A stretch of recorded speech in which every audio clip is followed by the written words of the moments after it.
ఎప్పటి నుంచో get ready with me చేద్దాం అనుకుంటున్నాను, కానీ అస్సలు టైం అయితే కుదరట్లేదు. ఇంకా ఈరోజు ఫైనల్గా కుదిరిందనమాట. ఎందుకంటే బయటకు వెళ్తున్నాం మేమైతే.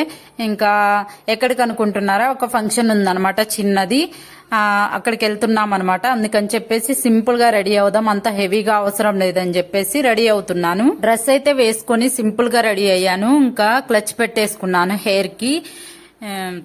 ఫేసెస్ కెనడా వాళ్ళది స్ట్రోక్ క్రీమ్ అప్లై చేసుకుంటున్నాను లైట్ గా. మేకప్ అనేది హెవీగా ఉంటే నాకు అసలు నచ్చదు, అందుకని చెప్పి లైట్ గా అయితే అప్లై చేసుకుంటున్నాను. మేకప్ క్రీమ్ యూజ్ చేస్తే అసలు యూజ్ చేసినట్టు కూడా అనిపించట్లేదు, అంత బాగుంది. నాకైతే చాలా బాగా నచ్చింది. లాస్ట్ లో ఫౌండేషన్ కూడా అప్లై చేసుకుంటున్నాను. లిప్స్టిక్ బదులు లిప్ బామ్ అయితే వేసుకుంటున్నాను. ఇంకా ఫైనల్ రిజల్ట్ ఇదనమాట. ఎలా ఉందో కమెంట్ చేయండి. అంతే అండి, ఎంతో సింపుల్ గా గెట్ రెడీ విత్ మీ చేస్తున్నాను. మీకు నచ్చితే లైక్ చేయండి, షేర్ చేయండి, అలాగే సబ్స్క్రైబ్ కూడా చేసుకోండి నా ఛానల్ని.